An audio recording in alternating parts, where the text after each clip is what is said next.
It is Tuesday, and you know what that means. KPRC2 Investigates is examining problems with water leaks around the city of Houston. Today, investigator Mario Diaz joins us with yet more agenda items focused on water issues in our city in this Pop-Off Politics. Good morning, sir. Good morning to you.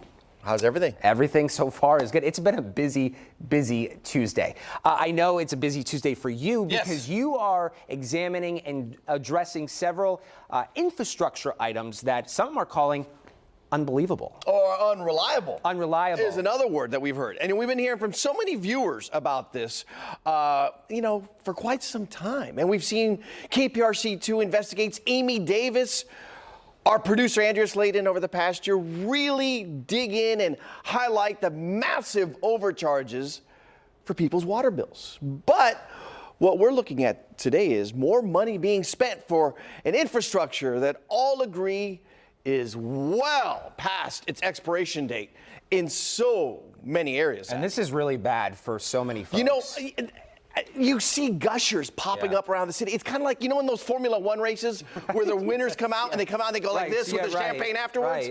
You know, it's the urban equivalent sometimes when you have these pipes just come up and they're just going up. Yeah, without a doubt. And, this is the one agenda item that we're going to be highlighting the most here because of the fact that we've talked about these items in the past.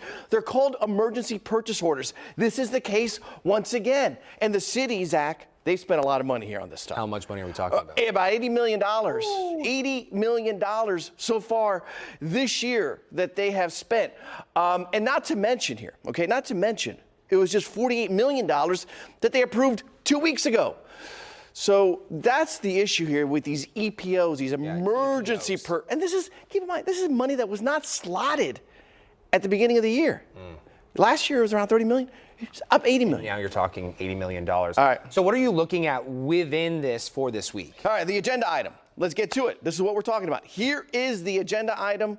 It's number 9, $6.2 million being awarded to a company called Middleton Brown LLC for 9 months of emergency waterline repair inspection services. What does that equate to?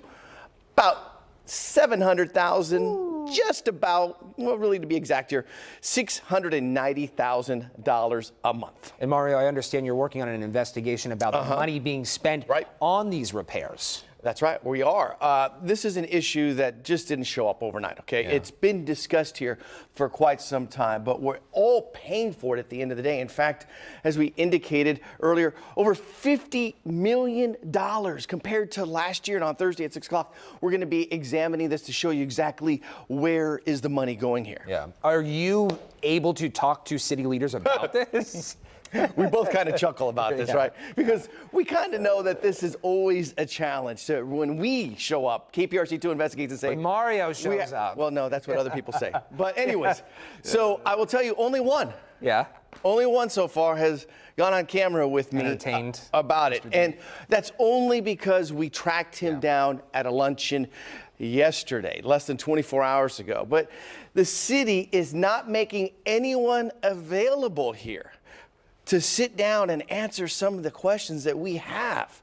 They will not put a person in front of our cameras and sit them down to give us responses. Well, at some point they're going to have to. Can you give us any sort of hint of one surprising aspect you uncovered through your investigating? Yeah, all I can say is this, okay, the credentials. The credentials of those involved and what state officials have to say about it.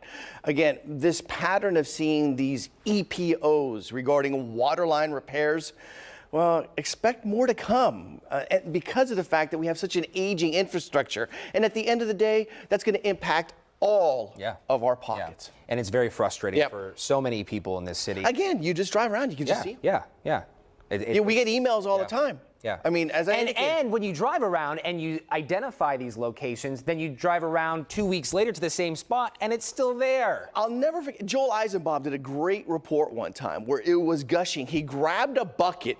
He went up to show the viewers how quickly he filled that bucket up in literally like a 5-gallon bucket. Yeah, 4 seconds. Yeah. And then he just poured it out and he did it again. And that was consistent. And the that's your money going down the drain. But the bigger question is, my son says, don't work harder, work smarter, Dad. Yeah. And he's 11 and telling me that. You kind of wonder about the same thing with regards of, don't just repair it, build it better. Yeah, yeah. And that's what the legacy, one official has told me about this whole issue.